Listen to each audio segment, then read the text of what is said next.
Well, it's a pleasure to be with you today. I admitted to some of your leaders this morning that Cicero, Indiana is a little bit of a jewel that I didn't know existed, even though I have lived in northern Indiana all of my life, or most of my life. My wife, Kristen, did the sprint triathlon that's held here a few years back, and we came down and saw the reservoir and the surrounding areas and felt like we'd been transported from the cornfields and the flatlands of northern Indiana to a seaside village and town. It was really a sort of a surreal experience. We felt that way again coming here this weekend, and we got to spend some time with the Gables and the Coulters last night just to visit and catch up from many years of friendship and not having seen each other for a little while. And your community is really a special one. To be here nestled in the middle of Indiana, but to have the sort of opportunities by the water here is really fantastic. So we're putting our house for sale next week. We're moving to Cicero is the bottom line there to join all of you. Really have enjoyed our time here. So let's go ahead and begin. I'm not clicking, you're clicking, right? Awesome, thank you. So let's imagine this morning, imagine with me that you've known Bethany for a long time. Maybe you can imagine that Bethany is a person who grew up here at Cicero Christian Church, and you've known her since she was a child. And Bethany went off to college, as kids sometimes do, and she met the love of her life, Brad, and they were married shortly thereafter. Now, Bethany is a young married woman with a small family, and her kids are Haley, who's 12 years old, Micah, who's right behind her, and then recently a new baby was born named Emma. But something came up during Bethany's recent pregnancy as they were keeping an eye on the baby and doing some of the tests that are done for moms when they're expecting a child. And Emma, the baby, looked to be just fine, but something was found on one of Bethany's ovaries. They decided that since she was close to the end of her pregnancy with Emma, they'd let her deliver the baby, and then they'd look a little bit more carefully and see what exactly was going on with Bethany. And that's when your phone rings. On the other end of the phone is Bethany's dad, Troy, and he's in a little bit of a panic, and this is what he says. Bethany has stage 3 cancer. Please pray. We need a miracle. I'm going to invite you to actually participate. I know preachers ask a lot of questions they don't ever actually expect any answers to, right? Where we don't actually expect you to say anything back. This is going to be an exception. I'm going to ask a question in just a minute, and I would like a couple of you just to raise your hand and give me a response to how you felt when you heard this. So imagine for a moment that you've gotten this phone call from Troy saying, this is what's going on with Bethany. She has a serious form of cancer. Please pray. We need a miracle. We need her to be healed.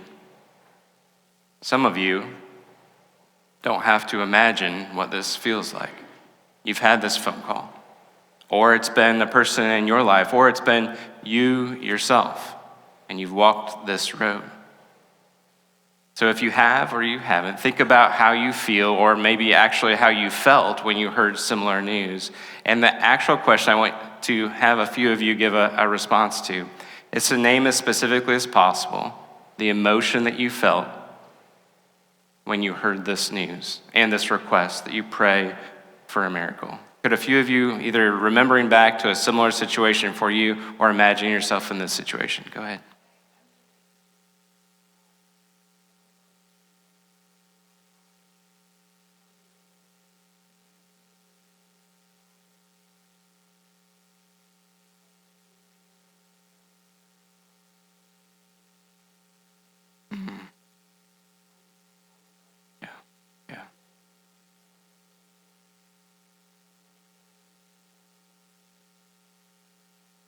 Devastated.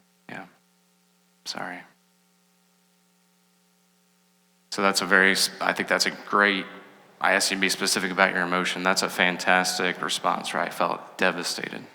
What other feelings might you feel? Yeah, back here in the middle. Panic? Yeah, absolutely. Go ahead. Grief for the family, absolutely. Any other responses emotionally that you have felt or might feel? Heartsick, yeah. We sort of feel, go ahead, sir, yeah.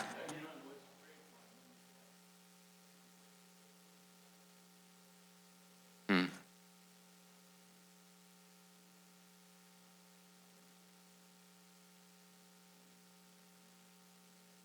Yeah, yeah.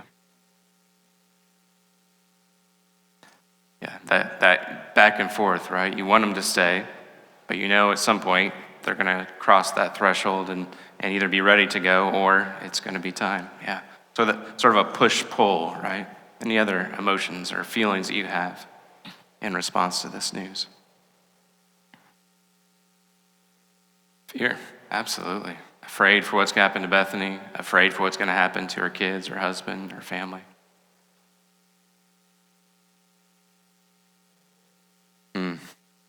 Now we're getting even more honest, right? Devastated, angry, we're afraid. Who are you angry? I can't see who said that, but who are you angry with? Yeah. Yeah, why a young person, right? I mean, especially in this situation. Why anybody? But there's an extra sense of injustice when it's a child or a young person. Yeah, absolutely. So I would love to tell you that, and Andy said, we've been in ministry a long time. As Sarah Coulter said this morning, we're no longer telling how long we've been in ministry. We're just saying we've been in ministry a long time. For a while, it was novel to say we've been in ministry for 10 years, 15 years. Now we're not saying it anymore because the time is stretching on for how long we've been doing this. But I would love to tell you that now, as a person who's written multiple books about how to talk with people in grief, and as Andy said, leading a team, responding to 12,000 patient deaths over the last decade, I would love to tell you that for my whole ministry, I treasured these opportunities to go to the hospital, to visit with people in their time of need, to be there for them in grief. But if I told you that, I would be lying because that's not where I started out in ministry. Like a lot of young people out of Bible college, I started in youth ministry and spent a lot of time with young people, people that are my young people that are my kids' ages now. And I started on staff at Christ Church at Georgetown in Fort Wayne, Indiana, Christian Church, Church of Christ up there. And I was the youth pastor, and we had multiple pastoral staff. And so we each had a different day of the week that we took to visit people who were in the hospital. This is about 20 years ago. This was also before HIPAA, what required a lot of privacy. So what we did was we had a big dry erase board out in the hallway where we wrote up everybody's names and their conditions and what was going on. There was several different headings for the different hospitals, and Parkview Hospital that I serve now, of course, was one of those that was listed. And so when the secretary knew of somebody that was in the hospital, she'd just go out, write their first and last name, their room number, what was going on with them. I would love to tell you that I looked with eager anticipation to make sure that there was names on there that I could go and visit, but that, again, just wouldn't be true. So one day, my day was Wednesday, I'd done everything else I could to sort of put off that visit to the hospital as the youth pastor. After all, most of the people I worked with were the young people. Very rarely were they the ones that were in the hospital. And so often I didn't really know the people very well that I was going to visit. But eventually I stepped out into the hall because it was Wednesday and I knew I was responsible for whoever was on the board. And I looked, and under Parkview Hospital, there was just one name, the name Gladys, and then there was a dash, room number 317. And it said, broken hip. Now, as a young person myself who worked primarily with young people, I thought, well, that's sort of a stereotypical old person thing to happen, right? Fall down, old person falls down, breaks hip. It sounds like a story that I'm familiar with. But I also didn't understand what a broken hip really was. So I thought, well, I've broken my hand before, I've seen people with broken legs and arms, and so this would be in a similar category. So I eventually got into my Buick LeSabre with the dented front fender, that really nice youth minister car, and drove it down State Boulevard to Parkview Hospital. And if I'm to be honest, I was thinking a little bit more about what kind of coffee I was going to get at the coffee cart on my way out than I was really about Gladys's need and what I was going to encounter there, because I'd done this before. I knew sort of the ritual. You go in, you make nice conversation, you have prayer, somebody from the church has visited, you get a nice frappuccino on the way out, you head back to the office. I sort of had my standard of how I did this.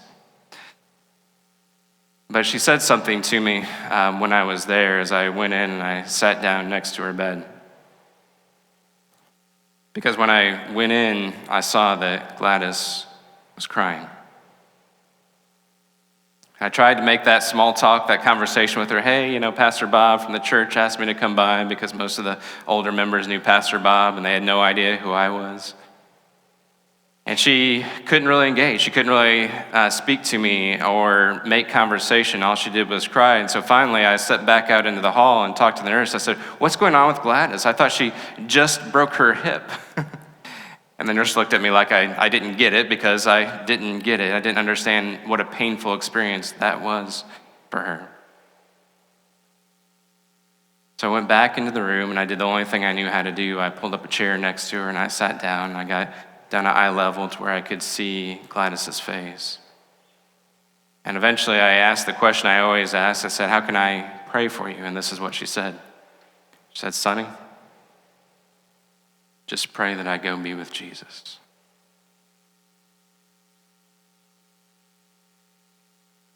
I thought, you just have a broken hip.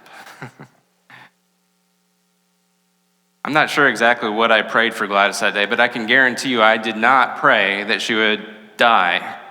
I didn't figure I could go back to the office afterwards and they say, "How did your hospital visit go?" "Oh, it went great. She was crying a lot, and I prayed that she'd die as soon as possible." I didn't figure that was probably the best route for me as the youth minister. But what I learned that day was that there's a point in time when these conversations change. And you can't have the same sort of small talk conversations that you've had before. So let's talk about phases of our spiritual life. Things that we experience as we go through life. So this is the question I want you to think about this morning. Does your spiritual life today look like it did 20 years ago? Now, we could spend a lot of time talking about how your spiritual life, and when I say your spiritual life, I mean your relationship with God, I mean the way that you view yourself, the way that you view the world around you, the way you view what's important in life. Has your spiritual life changed in the past 20 years? And I think most of us would say absolutely, of course, our spiritual life has changed. Now, we could talk a lot about how, but I think if we were to talk a little bit about why, we'd have some common themes. Why has your spiritual outlook on the world changed over the past 20 years? For most of us, we would include some painful experiences, some things we went through, some valleys that we had to come out of on the other side that led to change. So let's talk a little bit about phase one. Phase one, the theme here is God loves you and has a wonderful plan for your life. If that sounds familiar, I stole it from VeggieTales, who stole it from Jesus, I believe. It's kind of the order of stealing there. So this is where we start out, right? This is the gospel that we tell to our children. This is what we would expect the kids down the hall are going to be taught today, that God loves them and has a wonderful plan for their lives. This is conventional wisdom, conventional spiritual teaching, things that we stick with even when life gets difficult. We hang on to this message, right? That God loves us and has a wonderful plan for our life. And I would say it is true. Now, as you can tell, because this is labeled phase one, we're going to go on to phase two and phase three as we talk this morning. But when we get to phase two and phase three, it doesn't mean that phase one stops being true. God loves us and has a wonderful plan for our life, remains to be true the whole way through. So the theme verse for phase one, of course, is Jeremiah chapter 29, verse 11. "For I know the plans I have for you, declares the Lord, plans to prosper you and give you a hope and a future, to be a blessing to you." And this is the story that Bethany accepted in your congregation as a young person. She accepted that God had a plan for her life and that he loved her very much. But we don't stay in phase one only for very long. We move to phase two pretty quickly. So let's talk about phase two. So after the dawn of our spiritual lives, when we begin to understand God loves us and has a wonderful plan for our lives, eventually we start to encounter some difficulties and some problems. And now the theme becomes God is going to help us overcome those difficulties and struggles. So we know that we don't just live in this idyllic, God loves me and has a wonderful plan for my life for very long. We move into a stage where we're having problems, right? Where things are happening and we're having to overcome obstacles. So I realized after about 8 years of being in youth ministry that I wasn't actually very fond of kids. So I had to make a transition at that point. I like my own, but other people's less so. And so I had to make a transition at that point. But during the time that I was working with youth, we would talk about how they're going to encounter problems in life and they're going to need their faith to sustain them. And what I would say to those kids, now some kids have already encountered a world of problems. We know that, right? So some 15, 16, 17-year-olds have already gone through more pain and heartache than they should have to. But others have been more sheltered and haven't gone through so many problems. And what I would say to them is, if you haven't encountered a lot of grief and problems in life, just keep breathing. Because if you just keep breathing for long enough, you will encounter major obstacles, major problems, and major difficulties in life. Conversely, if as a young person you don't keep breathing, then it will be a real heartache for many people around you. So problems and obstacles are coming in the future. Now God helps us to overcome. So the theme here, instead of God's plans and God's love, is God's help as we overcome these things. So the theme verse here, of course, is Romans 8:28. We know that God works in all things for the good of those who love him or are called according to his purpose. Leading to verse 37, we are now more than conquerors through him who loved us. Phase 2 is what we talk about most of the time. Phase 2 is what we experience most of the time. Most of our songs are about phase 2, about God carrying us through the difficult times. Most of our sermons, most of our prayers, most of our conversation. And this is what Bethany's dad and their family are clinging to right now. God's got to help us get through this, get to the other side so that we don't have to worry about Bethany being sick anymore. So phase 1 is all about plans. Phase 2 is all about God helping us to overcome. But then here's the problem. And this is why we're talking about this today. The problem is we know how to talk with people in phase 1. In phase 1, you think about the new high school graduate or the new college graduate or somebody who's just started a new ministry, a new job. They've just set out on a new trajectory. A couple that's just gotten married and everything's before them. We know how to talk with them at the reception or at the graduation party or right after they got the job. Excitement, this is so great, isn't this exciting? Anticipation, what's going to come? What are you going to be doing? We know how to talk with people in phase 2 as well. In phase 2, where you're in the struggle and you're going through difficult things in life, it's encouragement and prayer. You can do this. God's going to be with you. We're going to pray for you so that you can get through this. But once things have fallen apart, once a marriage has ended, once a loved one has gotten sick, when you're at the hospital, when you're at the funeral or after the funeral, we lack language many times for how to talk with these people who we can't really talk about overcoming anymore, right? Because the person has already died. So you're not going to overcome that illness anymore after the death has already occurred. Well, if we're going to talk about going through hard times, you know which biblical character we're going to pick out, and that's Job. We're going to talk a little bit about Job and his friends. And I know if you're like me and you grew up in church and you've heard a lot of sermons about Job and his friends, you've most of the time heard how lousy Job's friends are, how they don't have anything good to say to Job, they're not of any help, they just talk and talk and talk. Well, there's just a few verses before the many chapters where that's all true. There's just a few verses where they actually get things right, and I think we can learn quite a lot from them. So let's look at Job chapter 2, verse 11. When Job's 3 friends, Eliphaz the Temanite, Bildad the Shuhite, and Zophar the Naamathite, by the way, if anybody's expecting a child or grandchild, good names to pick from here. Biblical, solid names. Little Zophar running through the church here, in a year or two. Heard about all the troubles that had come upon Job. They set out from their homes and met together by agreement to go and sympathize with Job and comfort him. When they saw him from a long distance, they could hardly recognize him. They began to weep out loud, tore their robes, and sprinkled dust on their heads. Then they sat on the ground with him for 7 days and 7 nights. No one said a word to him because they saw how great his suffering was. So what did Job's friends do? They were silent for 7 days.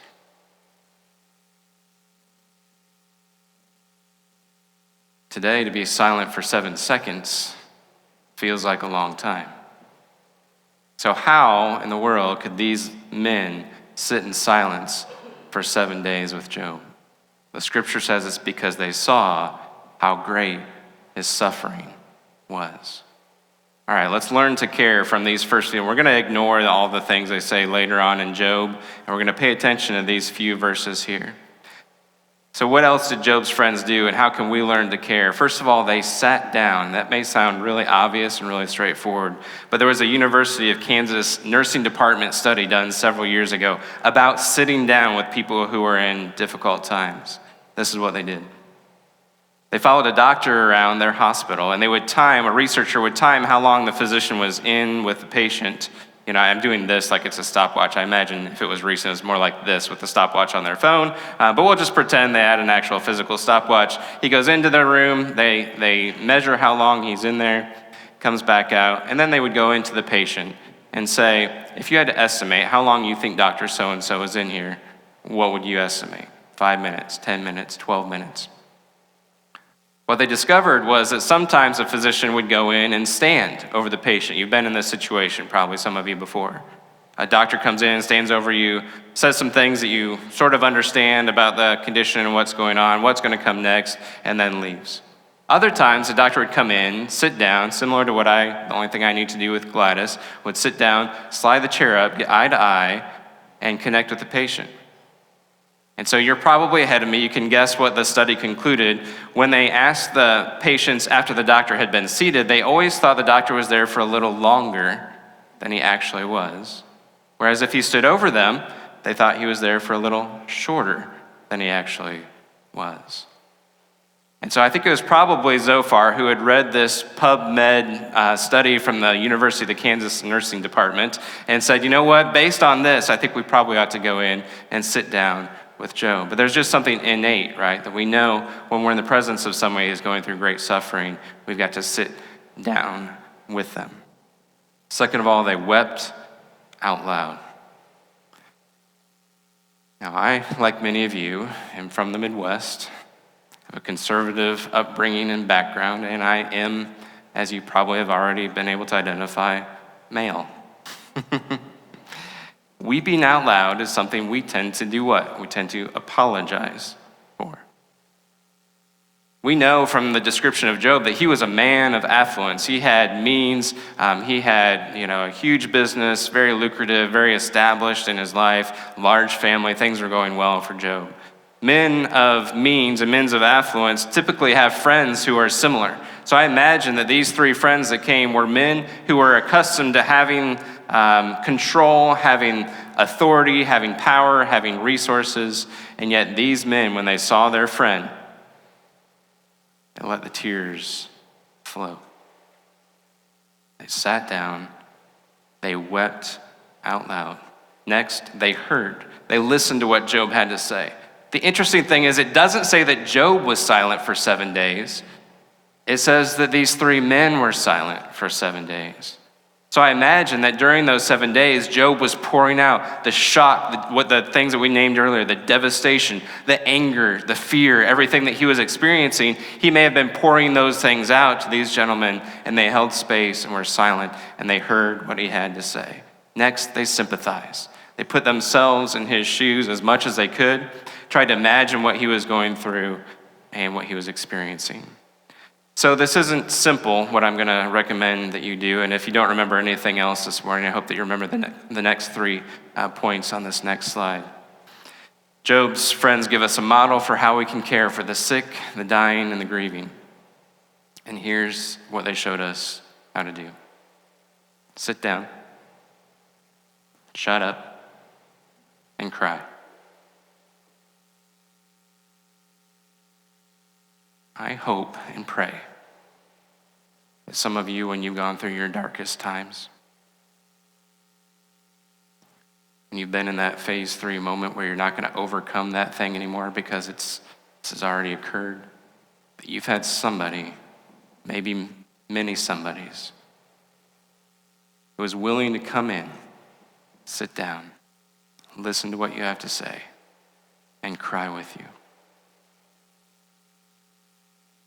Going back to my youth ministry days, we were at a Christ in Youth conference many years ago. This was before the kids all had cell phones and we could keep in touch.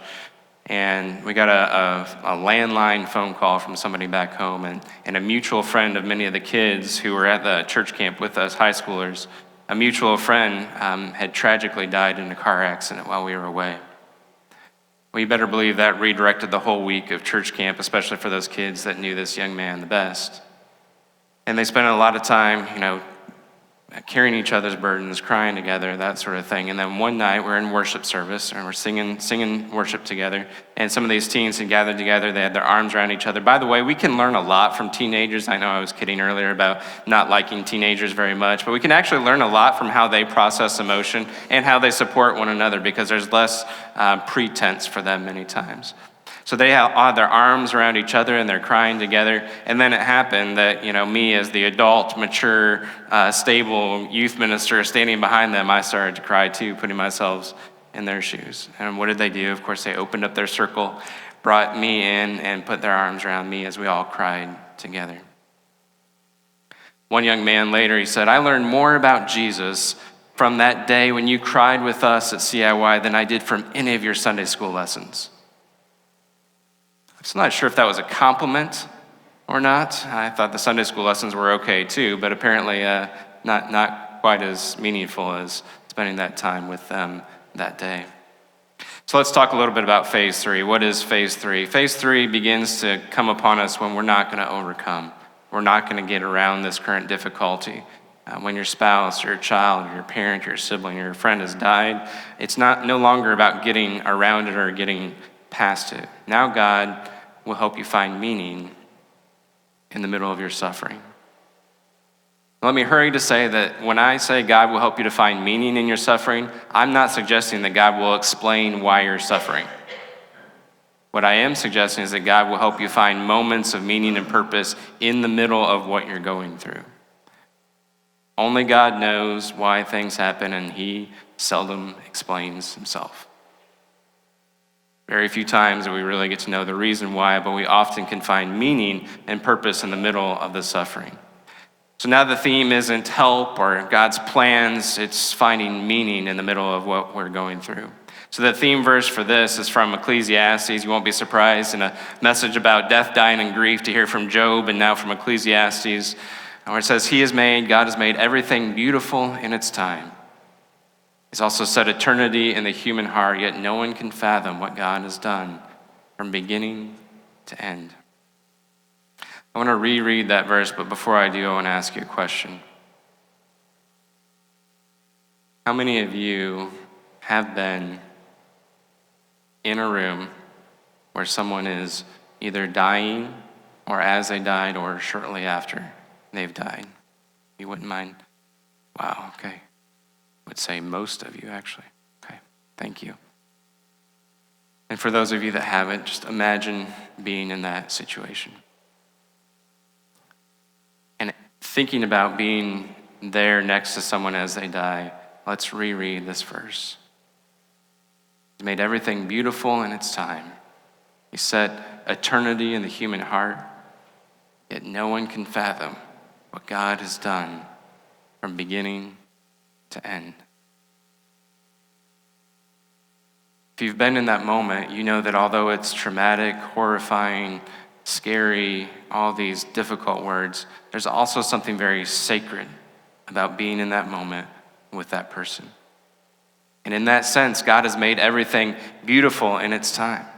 And He set eternity in our hearts, where we can't get away from thinking about what's beyond this time-bound world and what we're experiencing every day.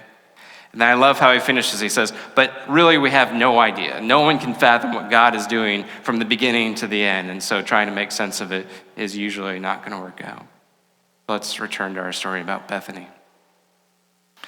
Bethany's roller coaster continued like it does for most people with a cancer diagnosis. She went through surgery, chemo, radiation, and then she was said to be in remission. But that's when your phone rings again. The second round of treatment has begun, and the doctors are less optimistic that she's going to go back into remission. This time, instead of just talking with Troy, you actually get a phone call from Bethany herself, and she wonders if the two of you could meet and sit down and have a conversation. And you realize as you sit with her that conversation has changed. You think of Bethany as phase one, when she accepted Christ as a young person in your congregation, had her whole life laid out before her. You can see in your mind Troy, who's in phase two, saying, we need to pray, we need a miracle, we need to get through this to the other side. But Bethany is in phase three.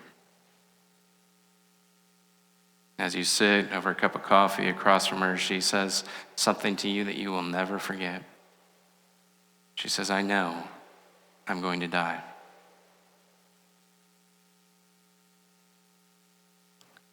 I know my kids are going to lose their mom before any of them reach adulthood. I know Brad will be a widower before he reaches middle age. You swallow hard. And you could, in this moment, try to stay in phase two and say, no, you're going to get through this. We're going to pray. There's going to be a miracle. But instead, you just ask her a simple question. What do you want to do now? Now that you're sure this is the end, what's important to you? What would bring meaning to these last days that you have? She replies, she says, I like to write. I think that I should write letters. Can I give them to you and you can hold on to them until that time comes? You waded into phase three with Bethany. You loosened your grip on overcoming and getting better, and you reached for meaning. Most of the time when people say, I know I'm going to die, they are right. And Bethany was right. 7 weeks after your cup of coffee with her, she dies at night at home, being taken care of by hospice, with Brad snuggled up next to her in the bed, weeping his tears and blessing his bride. Troy and Trish, her parents, out in the family room keeping vigil, and the kids down the hall asleep in their bedrooms. At home, you have a stack of envelopes, all written in the same handwriting from the same author, but written to a variety of recipients. You have one for Brad, and at the funeral service, you hand his letter to him with Bethany's handwriting with his name on the front. You hand a letter to Haley, who's a freshman now, and she embraces it and embraces you. You hand a letter to Micah, who's a middle school boy who just says cool and stuffs in his back pocket and walks away. Emma's will wait till later when she's older and can read it and understand it. You hand out all the letters and give them to everybody whose names are written on the front, but then there's one last letter left that Bethany asked you to hold on to until her funeral service and you to share with everyone else there. We have a volunteer this morning. I appreciate Sue, and I'm not sure where Sue is, but she's going to read Bethany's letter at the end of the funeral service. Sue comes up and shares this message from Bethany.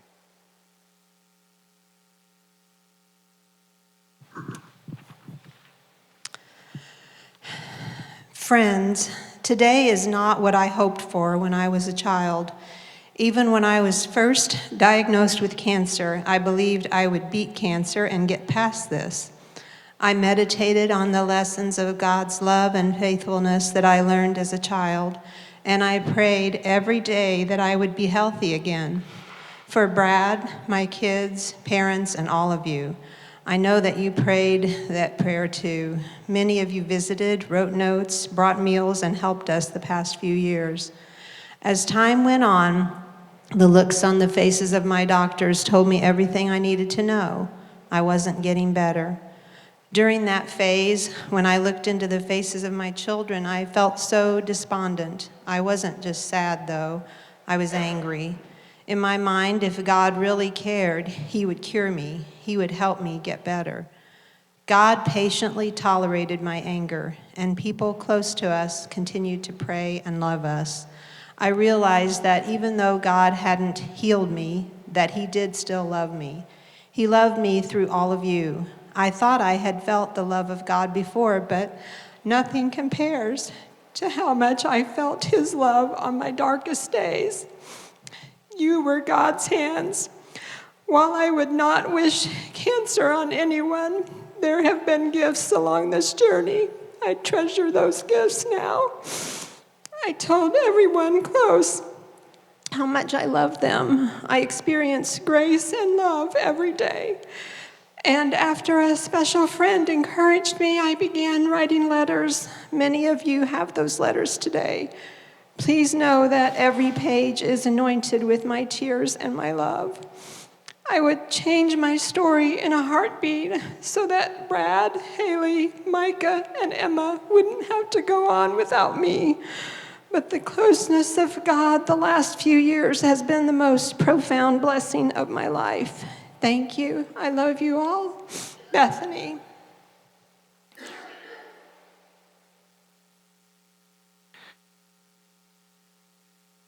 What happened in that conversation with Bethany was you went beneath the surface, right? You could tell there was something more than just what she was saying, just what Troy was asking for in prayer. There was a deeper conversation that needed to happen. I'm going to be very honest with you. As someone who's worked in a hospital setting for the past decade, this is exceedingly rare. Most of the time, family and friends, understandably, only want to talk about getting better. What do the cards say when someone's sick? Get well soon. Sort of a command, right? This is the only possible positive outcome, is for you to get well soon.